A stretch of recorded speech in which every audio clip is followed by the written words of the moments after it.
Saudi अरब में शवाल का चांद नजर आ गया। सऊदी ममलुकत में ईद उल फितर कल 30 मार्च को मनाई जाएगी। शवाल के चांद के रोयत का ऐलान सऊदी रोयत हिलाल कमेटी ने किया। सऊदी अरब की तमीज़ रसदगाह में शवाल का चांद नजर आया। मुत्तहिदा अरब अमारात और कतर में भी कल ईद उल फितर मनाई जाएगी। तुर्की और रूस में भी कल ईद होगी। ईरान, इंडोनेशिया, मलेशिया समेत कई ममालिक में पीर को ईद का ऐलान। ओमान, बांग्लादेश, भारत और ऑस्ट्रेलिया में भी 31 मार्च को ईद होगी। सऊदी सुप्रीम कोर्ट ने अवाम से चांद देखने की अपील की थी। मक्का मुकरमा, मदीना मुनव्वरा, तबूक, दमाम समेत 10 से ज़ायद मकामात पर रोयत हिलाल कमेटीज़ के इजलास हुए।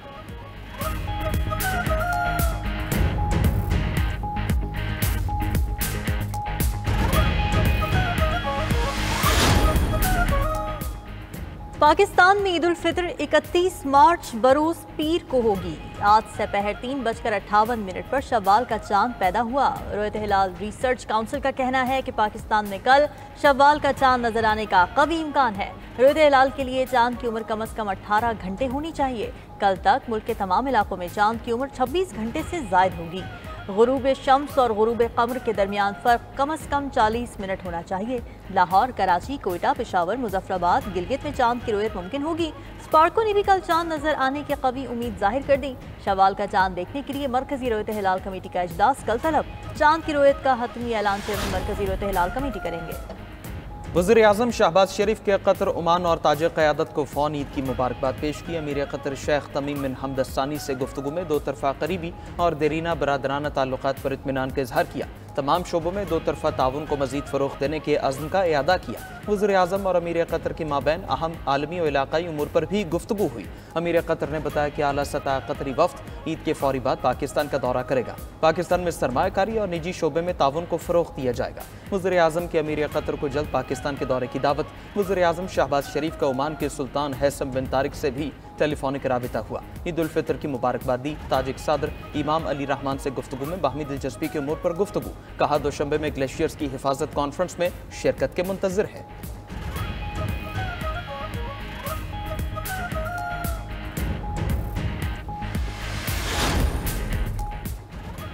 ईद उल फितर से पहले बानी पीटीआई का सामान अडियाला जेल पहुंचा दिया गया। बानी चेयरमैन को ईद पर पहनने के लिए कपड़ों के 4 नए जोड़े दिए गए। बानी पीटीआई को मिले सामान में नए जूते और वेस्ट कोट भी शामिल। बानी पीटीआई के कपड़े लेकर सलाम शाह नामी शख्स अडियाला जेल पहुंचा और बानी चेयरमैन के कपड़े जेल इंतजामिया के हवाले किए।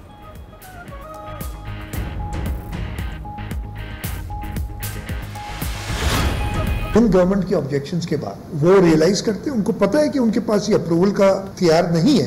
हमने कोई ये नहीं कहा कि लड़ देंगे, मार देंगे, बंदूकें उठाएंगे, ये कर देंगे। हमने आईनी और कानूनी तौर पे आईन के सिर्फ चीजें रखी हैं कि जी इसकी वजह से आप ये नहीं बना सकते। हमारे पास हुकूमत गिराने की ताकत है। नहरों के मामले पर सिंध के तहफ़्फ़ुज़ के लिए हर हद तक जाएंगे। पीपल्स पार्टी के बगैर वफाकी हुकूमत नहीं चल सकती। दो टोक कहते हैं हम कैनाल्स नहीं बनाने देंगे। वज़ीर आला सिंध मुराद अली शाह ने वज़ीर आज़म से कैनाल्स मनसूबा ख़त्म करने का मुतालबा कर दिया। कराची में सहाफ़ियों से गुफ्तगू में कहा, अगर वज़ीर आज़म ने ऐलान न किया तो हम सिंधी अवाम के साथ हैं। सदर ममलकत कैनाल्स बनने की मंजूरी नहीं दे सकते। पानी सिर्फ सिंध नहीं पूरे पाकिस्तान का मसला है। पानी के जो आदाद शुमार बताए गए वो हकीकत पर मबनी नहीं। हमने बंदूक उठाने की बात नहीं की, आईनी रास्ता अपनाया। मुश्तरका मफादात काउंसिल की मंजूरी के बगैर कुछ नहीं हो सकता। मुराद अली शाह ने विफाक से सीसीआई इजलास बुलाने का मुतालबा भी कर दिया।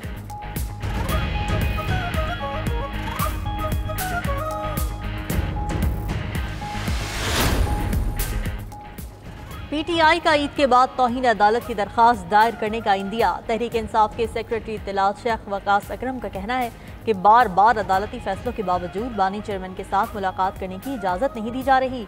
जजेस के फैसले हवा में उड़ा दिए गए। अदालती फैसलों की इतनी बेतौकीरी कभी नहीं देखी। ईद के फौरी बाद हम अदालत जा रहे हैं। क़वानीन में तरामीम करके मुल्क का तमस्खर उड़ाया जा रहा है। मजीद कहा कि पाकिस्तान तहरीक इंसाफ का मैंडेट चोरी किया गया। केपी को सेनेट की नशस्तों से महरूम रखा गया। पीटीआई को सियासत नहीं करने दी जा रही।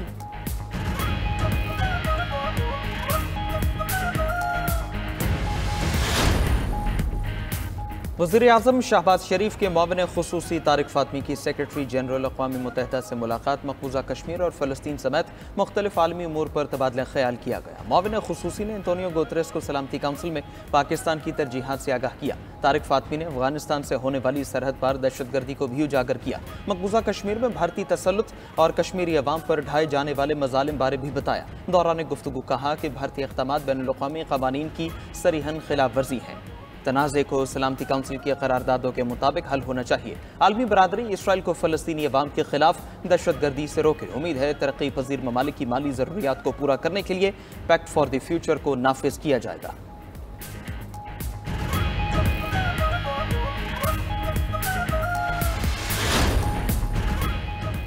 म्यांमार में खौफनाक ज़लज़ले से अमवात की तादाद 1600 से बढ़ गई। ज़ख्मियों की तादाद भी 2375 तक पहुँच गई। सैकड़ों अफराद ताहाल लापता। 7.7 शिद्दत के ज़लज़ले से हर तरफ तबाही के मनाजिर। अमरीकी इदारे ने ज़लज़ले से 10,000 से ज़ायद अफराद की हलाकतों का खदशा जाहिर कर दिया। म्यांमार के शहर मांदाले में 1591 से ज़ायद मकानात को नुकसान पहुँचा। थाईलैंड हुकाम ने ज़लज़ले से 15 हलाकतों की तस्दीक कर दी।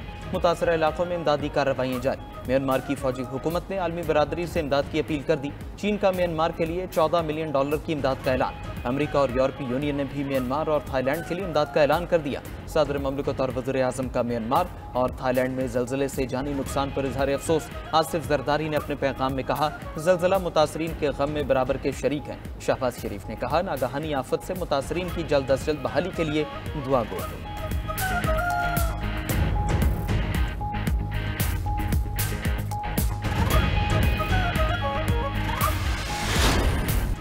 T20 में शिकस्तों का सिलसिला वनडे तक दराज। पहले वनडे में कौमी टीम को 73 रन से शिकस्त। न्यूजीलैंड ने पाकिस्तान को 345 रन का बड़ा हदफ दिया। ग्रीन शर्ट्स 271 रन पर ही हिम्मत हार बैठे। बाबर आजम और सलमान आगा की पार्टनरशिप में पाकिस्तानी मैच में वापस आया। बाबर आजम की विकेट गिरते ही मैच हाथ से निकल गया। बाबर आजम ने 78 और सलमान आगा ने 58 रन की इनिंग्स खेली। अब्दुल्ला शफीक 36, उस्मान खान 39 और रिजवान 30 रन पर आउट। तैयब ताहिर और इरफान खान अपना इंतखाब दुरुस्त न कर पाए। न्यूजीलैंड की तरफ से मार्क चैपमैन ने 132 रन की शानदार इनिंग्स खेली। कीवी बल्लेबाज मोहम्मद अब्बास ने डेब्यू मैच में तेज तरीन 50 का रिकॉर्ड अपने नाम कर लिया। मोहम्मद अब्बास ने 24 गेंदों पर निस्फ सेंचुरी बनाकर कारनामा सरअंजाम दिया। पाकिस्तानी बॉलर्स ने मैच में 43 एक्स्ट्रा रन दिए। 3 मैचेस की सीरीज में मेजबान टीम को 1-0 की बर्तरी हासिल।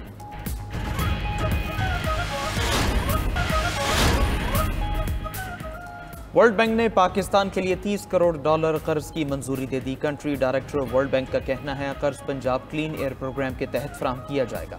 रकम सूबा पंजाब में फ़ज़ाई आलूदगी के खात्मे के लिए खर्च होगी।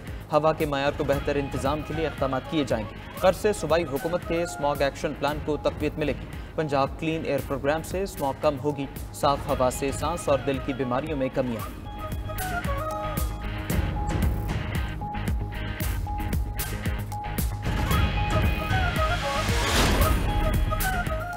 रवा साल कपास की पैदावार 30% से ज़ायद गिर गई। मुआशी तहकीकाती इदारे economic policy and business development का अलर्ट जारी। थिंक टैंक का कहना है कि कपास की पैदावार में कमी से मईशत को बड़ा खतरा लाहक है। कपास की पैदावार बढ़ाने के लिए मुगीती काश्त की जाए। मौसमियाती तब्दीलियों के नुकसान से बचाव के लिए कपास की जल्द काश्त बेहतर है। कपास की देर से बुआई से गुलाबी सुंडी के हमलों का खदशा बढ़ जाता है। 15 अप्रैल तक काश्त से कपास की पैदावार में 35% तक इजाफा हो सकता है। वज़ीर-ए-आज़म शहबाज शरीफ PARC की कारकर्दगी से सख्त नाला। कपास की पैदावार बढ़ाने से मुतालिक कोई काम न होने पर इजहार बरहमी। वजाहतों को गैर ज़रूरी करार देकर चेयरमैन PARC को मुअत्तल कर दिया।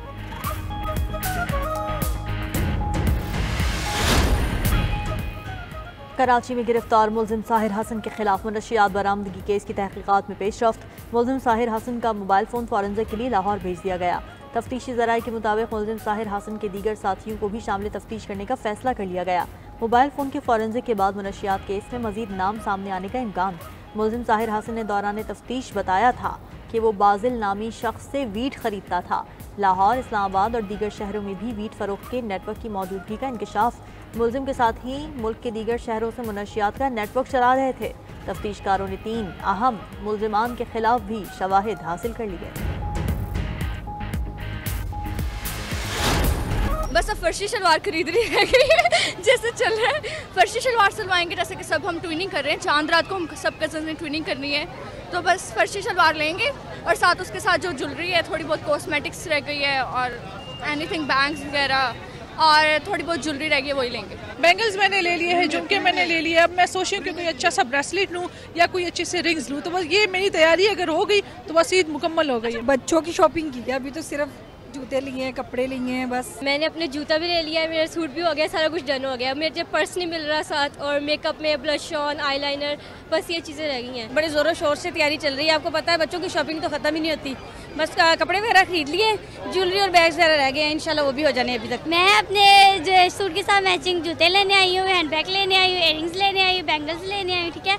और ईद एक बहुत अच्छा त्यौहार है, ठीक है, उसको खुशी से मनाने आई हूँ यहाँ पर। ईद सर पर आ गई, किसी की जूती रह गई, किसी की ज्वेलरी। ख़वातीन के बाजारों में एक से दूसरी दुकान के चक्कर। लाहौर और कराची के बाजार खरीदारों से भर गए। कपड़े सिलवाने में सुस्ती दिखाने वाले रेडीमेड कपड़े लेने के चक्कर में। शहर कायद की सदर मार्केट में शहरी पसंद के शलवार कमीज लेने में मसरूफ। फैसलाबाद में ख़वातीन ने मौसम की मुनासिबत से हल्की मैचिंग ज्वेलरी को तरजीह दे दी। झंग में बच्चों के रेडीमेड गारमेंट्स की दुकानों पर रश। कमालिया के बाजारों में कांच, मेटल, ग्लिटर और वेलवेट की चूड़ियां दस्तयाब। ख़वातीन का कहना है कि चूड़ियों के बिना खरीदारी और ईद दोनों ही अधूरी हैं।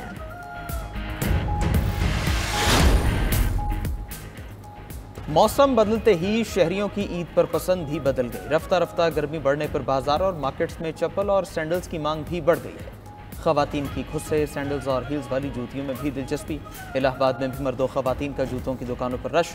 घोटकी की तहसील उबाड़ों में रिवायती रंग बिरंगे खुस्से बनाने वाले कारीगरों का काम दीदनी। मकामी हुनरमंद अफराद जदीद फैशन के दौर में खुस्सों को भी नया टच देने लगे।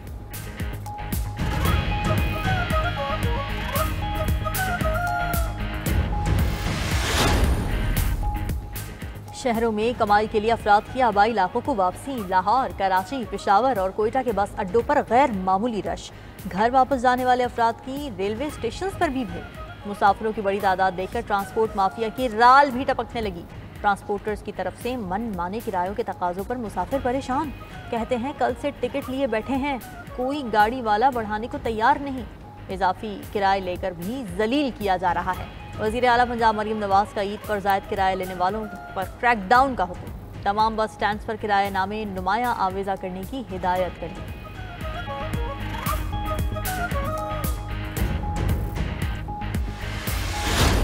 खुद कुरान ने कहा कि फिर एक बंदा वहाँ लेकर गया ये कमीज़, उसने जाके जैसे हज़रत यूसुफ ने फरमाया था उस कमीज़ को उनके वालिद के चेहरे पर रखा, फरतद्दा बसीरा।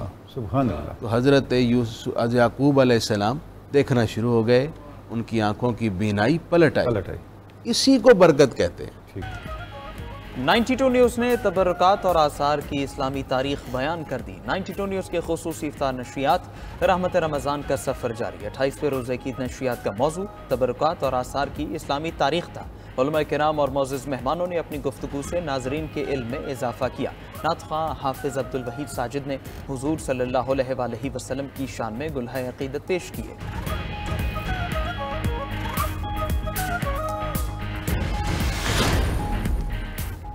इजराइल की रमज़ान मुबारक में भी दहशतगर्दी नारों की। गाज़ा पर वहशियाना बमबारी से 24 घंटों में मजीद 26 फ़लस्तीनी शहीद, 70 से ज़ायद ज़ख्मी हो गए। फ़लस्तीनी मीडिया के मुताबिक गाज़ा की पट्टी में 18 मार्च से जारी इजरायली हमलों में अब तक 921 फ़लस्तीनी शहीद हो चुके।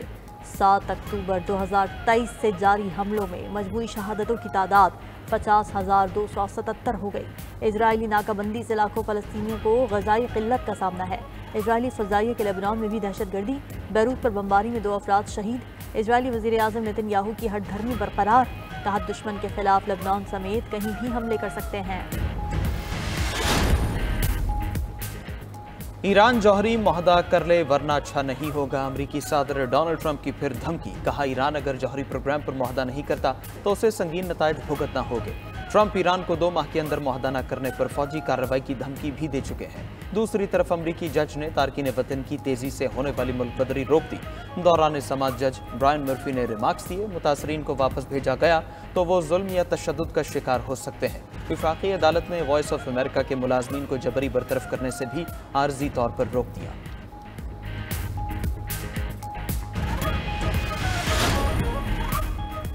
रूस का ग्रीनलैंड पर अमरीकी कब्जे के खिलाफ मुजाहिमत ना करने का फैसला। सदर पुतिन का कहना है कि रूस अमरीका के ग्रीनलैंड पर कब्जे के मंसूबे में मुदाखलत नहीं करेगा। ग्रीनलैंड अमरीका और डेनमार्क के आपस का मामला है, मॉस्को का इससे कोई ताल्लुक नहीं है। आर्कटिक के इलाके में जोग्राफियाई सियासी मुकाबला शिद्दत इख्तियार कर रहा है। ग्रीनलैंड के हवाले से अमरीका के मंसूबे संजीदा हैं। पुतिन ने यूक्रेन में अक़वाम मुत्तहिदा की ज़ेर क़यादत आर्जी हुकूमत की तजवीज़ दे दी।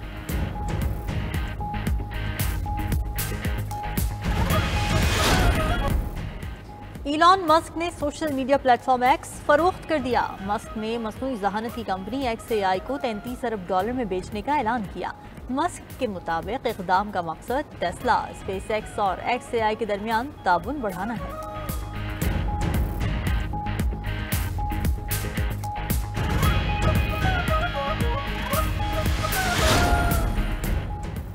चीन में 1000 टन सोने के ज़खायर दरियाफ्त। चीनी माहिरीन अर्जियात का कहना है दरियाफ्त सोने की मालियत अरबों डॉलर्स है। सोने के ज़खायर लियाओनिंग सूबे से दरियाफ्त हुए। चीन सोने की पैदावार के लिहाज से सबसे बड़ा मुल्क है।